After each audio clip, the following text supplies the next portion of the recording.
Instagram पर दोस्ती प्यार के बाद प्रेमिका की बेवफाई के चलते युवक ने घर में फांसी लगाकर आत्महत्या कर ली। आत्महत्या के 1 घंटा पूर्व उसने अपने छोटे भाई को सुसाइड नोट में लिखकर भेजा था।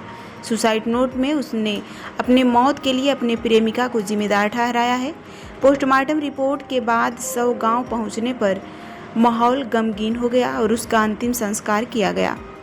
थाना क्षेत्र के गांव सिपाहीवाला निवासी मनप्रीत सिंह पुत्र बलवंत सिंह काफ़ी समय से गोंडा में रहकर काम करता था। वहां उसकी ऑनलाइन लूडो गेम के माध्यम से एक महिला से दोस्ती हो गई।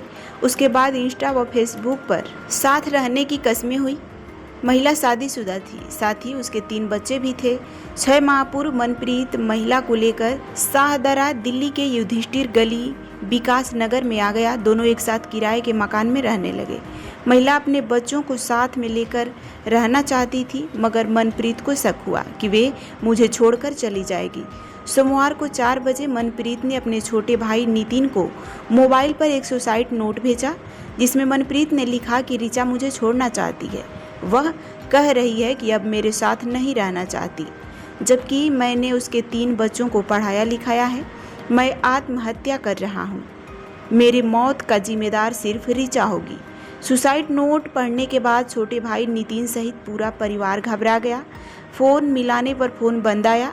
करीब 2 घंटे बाद शाम को 6 बजे मकान मालिक ने घटना की जानकारी पुलिस व परिजनों को दी। मौके पर पहुंची पुलिस का दरवाज़ा तोड़कर देखा तो मनप्रीत का शव पंखे से लटकता हुआ मिला। पुलिस ने शव को कब्जे में लेकर पोस्टमार्टम के लिए भेज दिया। मंगलवार को शाम 5 बजे मनप्रीत का शव गांव पहुंचा। मनप्रीत का गांव के पास ही राम गंगा घाट पर उसका अंतिम संस्कार कर दिया गया। आज राजकीय उच्च माध्यमिक विद्यालय राजपुर में प्रधानाचार्य श्रीमती कल्पना मिश्रा के नेतृत्व में छात्र छात्राओं ने 400 पेड़ पौधे लगाए।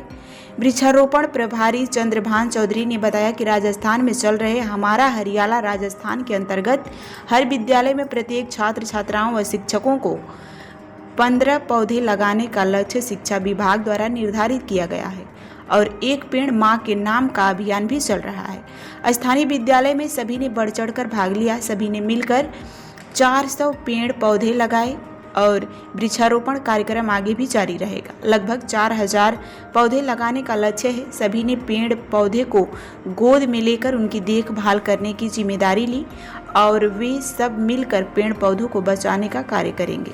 इस अवसर पर कल्पना मिश्रा, विनय सिंह, पातीराम, विजय कुमार, राजेश शर्मा, चंद्रभान चौधरी, संतोष कुमार, देवेंद्र त्यागी, सुरेखा त्यागी, संतोष मीणा, घनश्याम मीणा, पृथ्वीराज सिंह, मनोज कुमार, नीतेश शर्मा, कृष्णाकांत शर्मा, जयश्री, पूजा एवं समस्त लोग मौजूद रहे। विद्युत विभाग के कनिष्ठ अभियंता मयंक मिश्रा ने जानकारी दी कि गुरुवार 10 जुलाई 2025 को सुबह 9 बजे से शाम 4 बजे तक बिजली आपूर्ति बाधित रहेगी। यह कटौती 33/11 केवी मुरैना GSS से निकलने वाले सभी 11 केवी फीडरों पर रखरखाव और मेंटेनेंस कार्य के कारण की जाएगी। बिजली आपूर्ति मुरैना, शेखपुरा, माता रेहनावाली और चरण कोल्ड क्षेत्रों में प्रभावित रहेगी। विद्युत विभाग ने उपभोक्ताओं से सहयोग की अपील की है। इस दौरान जरूरी कार्य पहले निपटाने की सलाह भी दी है। में BSNLU की जिला इकाई द्वारा आज महाप्रबंधक दूरसंचार की जिला कार्यालय परिसर में केंद्र के निर्देश के तहत आम हड़ताल का आयोजन किया गया। इस दौरान कर्मचारियों ने सरकार की नीतियों के खिलाफ जमकर नारेबाजी की और अपनी मांगों को लेकर विरोध जताया।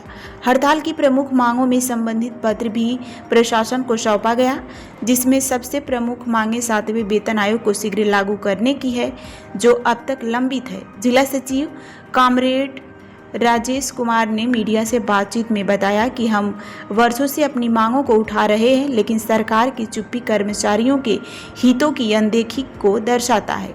7वां वेतन आयोग अब तक लागू नहीं हुआ, जिससे कर्मचारी में भारी रोष है। उन्होंने कहा कि जब हमारी मांगों को नहीं माना जाएगा तो आंदोलन जारी रहेगा। इस आम हड़ताल में BSNLEU के जिला अध्यक्ष कामरेड राघवेंद्र कुमार सिंह, कोषाध्यक्ष कामरेड हीरा राम, कामरेड सुनील कुमार सिंह, कामरेड परमानंद तिवारी, कामरेड देवेश त्रिपाठी सहित अन्य साथियों की उपस्थिति भी दर्ज कराई गई, जिन्होंने आंदोलन का समर्थन दिया। हम भारत संचार निगम लिमिटेड अयोध्या पीजीएम ऑफिस से बोल रहे हैं। हम Rajesh Kumar Singh, district secretary BSNL हैं। और हमारी ये जो आम हड़ताल है, ये 10 ट्रेड यूनियन ऑल इंडिया हड़ताल है। 10 ट्रेड यूनियन को लेकर के ये हड़ताल चल रही है। आपका जैसे रेलवे, बैंक सब इसमें सम्मिलित हैं। हमारी केंद्रीय मांगे हैं। मेन मांग तो हमारी जो है, जो 4 श्रम संहिता कानून है, उसको सरकार वापस ले रही है। उस कानून को, हमारा कानून बहाल किया जाए। जो नई कानून बनाई है श्रम संहिता कानून, उसको निरस्त किया जाए। मेन मांग हमारी ये है। और उसके बाद में हमारी मांगे मजदूरों को लेकर के है। अनुबंधित जो कर्मचारी हैं, ठेके पे काम करते हैं, उनको लेकर के मांगे हैं। ये सब मांगे हैं। और निजीकरण बंद किया जाए। और हमारी जो विभाग का पीआरसी हम लोगों का 7वां वेतन आयोग नहीं मिला हम लोगों को, उसको जल्द से जल्द लागू किया जाए। 2017 से ये हम लोगों की डिमांड चल रही है, लेकिन 2017 में मिलना था हम लोगों को, लेकिन अभी तक नहीं मिल पाया है, जिसके हम लोग लगातार धरना प्रदर्शन करते आ रहे हैं। तो राष्ट्रीय मुद्रीकरण पाइपलाइन के नाम करके हमारी ज़मीनें बेच रही हैं, उसके लिए है, ये इस सब के लिए है। क्या नाम है? Rajesh Kumar Singh, district secretary. सिद्धार्थनगर जनपद के बासी नगर पालिका क्षेत्र में बारिश के बाद जल निकासी की व्यवस्था पूरी तरह से चरमरा गई है। रोडवे से लेकर कोतवाली रोड तक हर तरफ जल जमाव की स्थिति उत्पन्न हो चुकी है। इसी मार्ग पर स्थित कोतवाली और सरकारी अस्पताल तक पहुंचना भी लोगों के लिए मुश्किल हो गया है। स्थानीय दुकानदारों और नागरिकों ने कई बार नगर पालिका संबंधित अधिकारियों से शिकायत की, लेकिन नालों की साफ सफाई न होने और दुकानदारों द्वारा किए गए अतिक्रमण के कारण जल निकासी संभव नहीं हो पा रही है। उप जिलाधिकारी शशांक शेखर राय द्वारा नालों पर किए गए अवैध कब्जे को हटाने को निर्देश दिया गया था, लेकिन अब तक जमीनी स्तर पर कोई ठोस कार्रवाई नहीं हो पाई है। नगर के प्रताप नगर, आजाद नगर, सोनारी गली, अस्पताल गेट, तहसील परिसर और रोडवेज परिसर में जल जमाव के कारण हालात बेहतर गंभीर हैं। दुकानों में पानी घुसने से व्यापारियों का लाखों का नुकसान उठाना पड़ रहा है। वहीं सोनारी मोहल्ले के कई घरों में पानी घुस गया। नगरवासी लगातार नगर पालिका से जल निकासी और नालों की सफाई की मांग कर रहे हैं, लेकिन ना तो अधिकारी सुनवाई कर पा रहे हैं और ना ही जिम्मेदार कैमरे पर कुछ बोलने को तैयार हैं। लगातार हो रही बारिश ने जनजीवन पूरी तरह से अस्त व्यस्त करके रख दिया है। बताइए, क्या नाम है आपका? ये कौन सी जगह है? ये हमारा नाम महेंद्र साहू है। ये कोतवाली रोड है। दुकान में पानी कैसे घुसा है? क्या दुकान में पानी बस 2 घंटे की बारिश में पूरा जलमग्न हो गया। इससे पहले भी हुआ था और आज रात में 4:30 बजे बारिश हुआ है और 6 बजे के बीच में 1.5-2 घंटे के बीच में पूरा बारिश दुकान के अंदर पानी भर गया। देख लीजिए, आपके सामने ही है। कितना नुकसान हुआ होगा?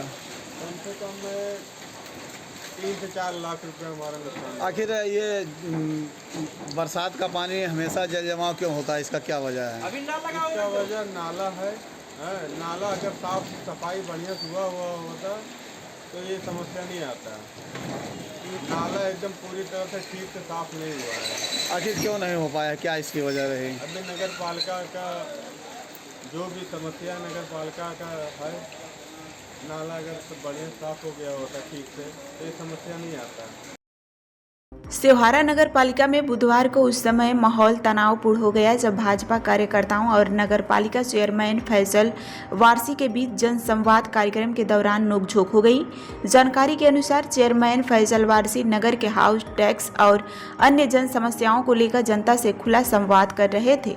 इसी दौरान भाजपा समर्थकों ने मंच के पास पहुंचकर आपत्ति जताई और कथित रूप से आपत्तिजनक टिप्पणी की, जिससे माहौल गर्मा गया। चेयरमैन ने इस घटना को लेकर कड़ा रुख अपनाया और कहा कि मैं जनता से संवाद कर रहा था। तभी भाजपा नेताओं ने जानबूझकर गलत शब्दों का प्रयोग कर माहौल बिगाड़ने की कोशिश की।